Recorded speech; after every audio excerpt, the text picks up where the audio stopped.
நண்பர்கள் எல்லாருக்கும் வணக்கம். ஸோ இந்த வீடியோவில் நம்ம சப்ஸ்கிரைபர் ஒருத்தர் கிரிட் மெத்தட் யூஸ் பண்ணி எப்படி டிராயிங் வரைகிறது ப்ரோ போடுங்கன்னு சொல்லியிருந்தாரு. ஸோ இந்த வீடியோவில் கிரிட் மெத்தட் யூஸ் பண்ணி எப்படி டிராயிங் வரைகிறதுன்னு தான் பார்க்க போகிறோம். ஸோ அதுக்கெல்லாம் முன்னாடி நம்மளோட சேனலுக்கு நீங்கள் இன்னும் சப்ஸ்கிரைப் பண்ணலை அப்படின்னாக்கா மறக்காமல் சப்ஸ்கிரைப் பண்ணிக்கோங்க. பக்கத்தில் இருக்கிற பெல் பட்டனை ப்ரெஸ் பண்ணி ஆளுங்கிற ஆப்ஷன் செட் பண்ணி வச்சுக்கோங்க. வாங்க இப்போ வீடியோக்குள்ளார போகலாம்.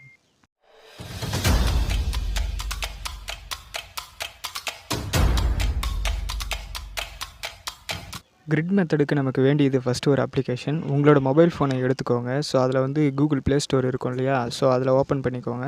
கூகுள் ப்ளே ஸ்டோரில் போயிட்டு மேலே போயிட்டு கிரிட் மேக்கர்னு போடுங்க. இந்த மாதிரி போட்டிங்க அப்படின்னாக்கா கீழே வந்து எக்கச்சக்கமான கிரிட் மேக்கர் வரும். ஸோ இதில் ஃபஸ்ட்டு வந்து பார்த்திங்கன்னா கிரிட் மேக்கர் ஃபார் ஆர்டிஸ்ட் அப்படின்னு இருக்குது இல்லையா? ஸோ இதை வந்து டவுன்லோட் பண்ணிக்கோங்க. ஈஸியாகவே இருக்கும். ஸோ அதை டவுன்லோட் பண்ணி முடிச்சதுக்கப்புறம் ஓப்பன் பண்ணிக்கோங்க. ஸோ இப்போ நான் ஸ்வைப் பண்ணி ஓப்பன் பண்ணிக்கிறேன். ஸோ ஓப்பன் பண்ணிங்க அப்படின்னாக்கா இப்படி தான் இருக்கும். Select the picture, take picture, அப்புறம் நீங்கள் ஏதாவது இமேஜ் கிரிட் வச்சு சேவ் பண்ணியிருந்தீங்கன்னா சேவ்னு இருக்கும். இதில் செலக்ட் பிக்சர் கொடுத்துக்கிறேன். ஸோ இப்போ ஃபைலில் நீங்கள் எந்த ஃபோட்டோவை வந்து நீங்கள் கிரிட் எடுத்து வரைய போகிறீங்க அப்படின்னு சொல்லிட்டு ஃபோட்டோ இருக்கும். ஸோ நான் எக்ஸாம்பிளுக்கு இதை வந்து சூஸ் பண்ணிக்கிறேன். இதுதான் அதிக பேர் ஓட் பண்ணியிருந்தீங்க.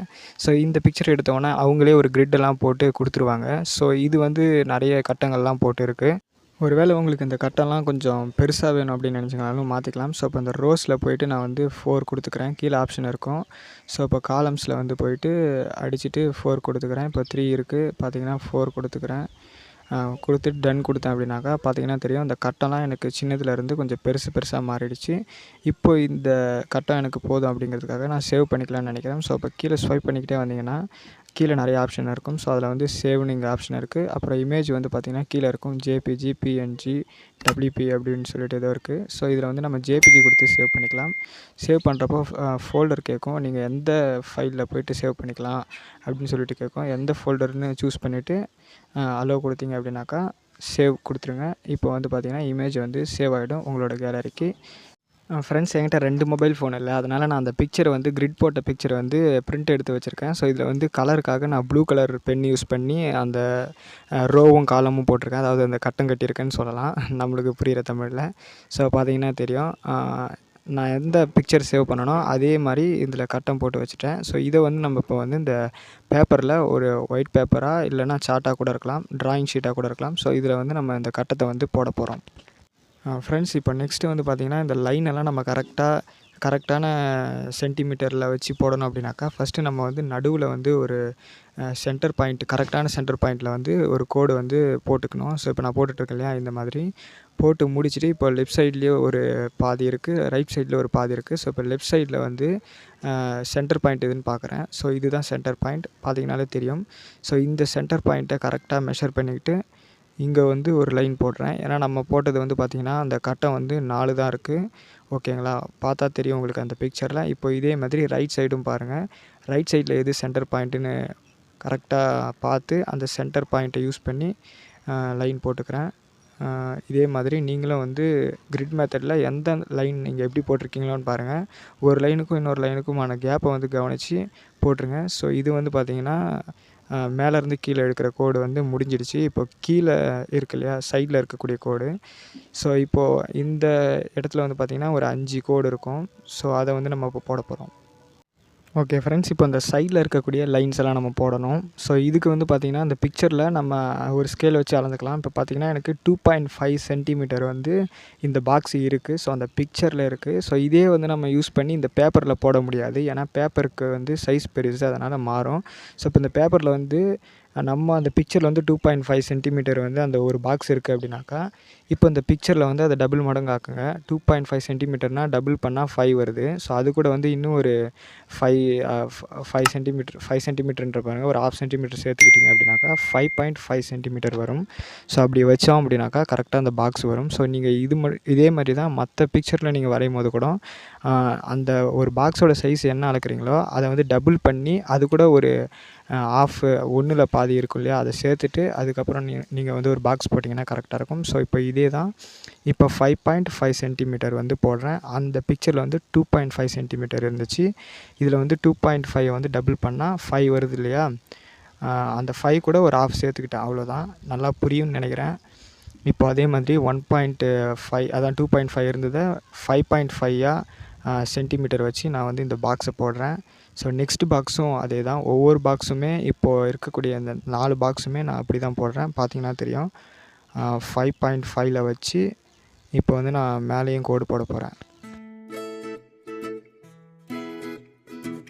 ஸோ இப்போ இந்த கட்டத்தெல்லாம் போட்டு முடிச்சதுக்கப்புறம் கரெக்டாக இருக்கான்னு பாருங்கள். இப்போ இந்த பிக்சரில் வந்து பார்த்தீங்கன்னா எத்தனை பாக்ஸ் இருக்குதுன்னு பாருங்கள். மேலே வந்து 4 பாக்ஸ் இருக்குது. ஸோ இதே மாதிரி இந்த பிக்சர்லேயும் 1 2 3 4 இருக்குது. ஸோ இப்போ வந்து கீழே மேலேருந்து கீழே வந்து பார்த்தீங்கன்னா 1 2 3 4 5 இருக்குது. 1 2 3 4 5 ஓகேங்களா? கரெக்டாக ஆகிடுச்சு. ஸோ பாக்ஸும் கரெக்டாக போட்டாச்சு. இப்படி தான் நீங்களும் அளந்து போட்டுக்கோங்க.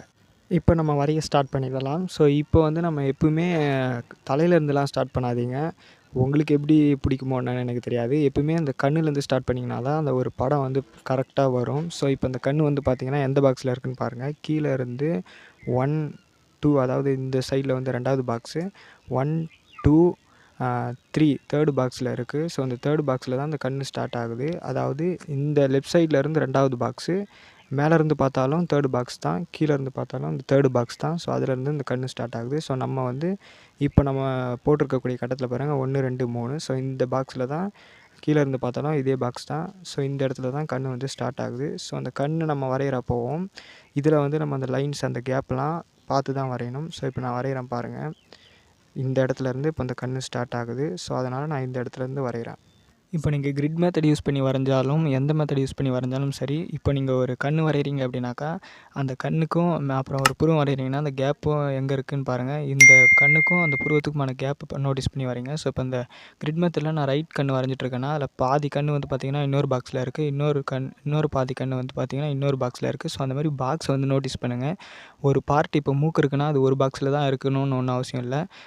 இன்னொரு பாக்ஸில் கொஞ்சம் கலந்து கூட இருக்கலாம். ஸோ அதனால் ஒரு பாக்ஸுக்கும் இன்னொரு பாக்ஸுக்கும் இடையில எப்படி இருக்குதுன்னு பாருங்கள். ஒரு பார்ட் வந்து இன்னொரு பார்ட் எங்கெங்கே ஜாயின் பண்ணுது, எங்கெங்கே முடியுதுன்னு பாருங்கள். ஸோ இப்போ இந்த ஃபேஸ்லாம் பாருங்கள். ஒரு பாக்ஸில் மட்டும் முடிஞ்சிடாது. இன்னொரு பாக்ஸில் வந்து எங்கே ஸ்டார்ட் ஆகுதுன்னு பாருங்கள். இந்த முடியெல்லாம் பாருங்கள். ஒரு பாக்ஸில் வந்து ஸ்டார்ட் ஆகி இன்னொரு பாக்ஸ்லேயும் அந்த பார்ட்டெல்லாம் தொடர்ந்து இருக்குது. ஸோ இப்போ வந்து நான் மேலே இருக்கக்கூடிய முடி வரைஞ்சிட்ருக்கேன். ஸோ இப்போ இந்த காதெல்லாம் பாருங்கள். இந்த கம்மல் வந்து இந்த பாக்ஸுக்குள்ளார தான் இருக்குது. ஸோ அதனால் இந்த இடத்துல வந்து நான் பார்த்து வரைஞ்சிக்கிட்டு இருக்கேன். இந்த லைன் போடுறப்ப அவுட்லைன் போடுறப்போ நல்லா பார்த்து போடுங்க. ஸோ அந்த பாக்ஸை தான் நீங்கள் கவனிக்கணுமே. ஒரு பாக்ஸில் எந்த பார்ட் எவ்வளோ தூரம் இருக்குதுன்னு பாருங்கள். ஸோ அந்த பார்ட்டுக்கு ஏற்ற மாதிரி நீங்கள் வந்து பார்த்து அவுட்லைன் வந்து போட வேண்டியது தான். ஸோ இப்படி அவுட்லைன் எல்லாத்தையும் போட்டு முடிச்சதுக்கப்புறம் ஸோ இந்த கிரிட்டை வந்து பார்த்திங்கன்னா இப்போ நீங்கள் வந்து அழிக்க வேண்டியது தான். ஸோ இப்போ என்கிட்ட இருக்கக்கூடிய எரேசர் வச்சு பெரிய இடத்துல இருக்கக்கூடிய அந்த லைன்ஸ் எல்லாம் நான் அழிச்சிக்கிட்டு இருக்கேன். ஸோ மிச்சம் இருக்கக்கூடிய சின்ன சின்ன லைன்ஸ் எல்லாம் வந்து பார்த்திங்கன்னா என்னோடய பென்சிலோட பின்னாடி வந்து பார்த்திங்கன்னா ரப்பர் இருக்கும் இல்லையா, மெக்கானிக்கல் பென்சிலில். ஸோ அதை யூஸ் பண்ணி இது எல்லாத்தையும் நான் அழிச்சிக்கிட்டேன். ஸோ அழித்து முடிச்சதுக்கப்புறம் இந்த அவுட்லைன் வந்து நல்லா டார்க்காக தெரியணும் அப்படிங்கிறதுக்காக நான் வந்து மெக்கானிக்கல் பென்சில் வச்சு மறுபடியும் ஒரு டைம் அவுட்லைன் போட்டுக்கிட்டு இருக்கேன். இந்த கிரிட் மெத்தட் யூஸ் பண்ணி நீங்கள் வரைகிறப்போ ஃபஸ்ட்டு வந்து நீங்கள் லைட்டாகவே வரையுங்க. ஏன்னா ஃபஸ்ட்டு நீங்கள் பிகினருங்கிறதால நீங்கள் லைட்டாக வரைஞ்சா தான் அது எங்கேயாவது மிஸ்டேக் பண்ணிட்டீங்கன்னா அப்படின்னா கூட அழித்து மறுபடியும் நீங்கள் திரும்ப வரைஞ்சிக்கலாம். ஸோ நான் வந்து லைட்டாக வரைஞ்சிட்டு அதுக்கப்புறம் வந்து பார்த்திங்கன்னா இப்போ டார்க்னஸ் பண்ணிக்கிட்டு இருக்கேன். ஸோ எனக்கு வந்து அந்த படம் ஓகே, இந்த அவுட்லைன் ஓகே அப்படின்னு வந்து எனக்கு தோணுச்சு, அதனால் போட்டுட்ருக்கேன். உங்களுக்கு வந்து நீங்கள் வரைஞ்சி முடிச்சதுக்கப்புறம் அந்த அவுட்லைன் பாருங்கள்.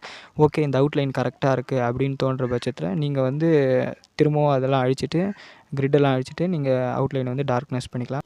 ஸோ அவ்வளோதான் ஃப்ரெண்ட்ஸ். இப்போ வந்து பார்த்திங்கன்னா நம்மளோட அவுட்லைன் வந்து ஃபினிஷ் ஆகிடுச்சு. நான் வந்து சும்மா சின்ன சின்ன டீட்டெயில்ஸ்லாம் கொடுத்துக்கிட்டு இருக்கேன். இந்த வீடியோ உங்களுக்கு பிடிச்சிருந்துச்சி அப்படின்னு நினச்சிங்கன்னா மறக்காமல் நம்மளோட சேனலுக்கு சப்ஸ்கிரைப் பண்ணிக்கோங்க. பக்கத்தில் இருக்கிற பெல் பட்டனை ப்ரெஸ் பண்ணி ஆளுங்கிற ஆப்ஷன் செட் பண்ணி வச்சுக்கோங்க. யூஸ்ஃபுல்லாக இருக்குது அப்படின்னாக்கா ஷேர் பண்ணுங்கள். டவுட்ஸ் எதாவது இருந்தால் கமெண்ட்ஸில் சொல்லுங்கள். நீங்கள் நம்மளை இன்ஸ்டாகிராமில் இன்னும் ஃபாலோ பண்ணல அப்படின்னாக்கா மேலே ஐடி இருக்குது, இது டிஸ்கிரிப்ஷன்லேயே கொடுத்துருக்கேன். மறக்காமல் ஃபாலோ பண்ணுங்கள். நெக்ஸ்ட்டு ஒரு நல்ல வீடியோவில் பார்க்குற வரைக்கும் இந்த வீடியோவில் இருந்து கிளம்புறேன். பாய்.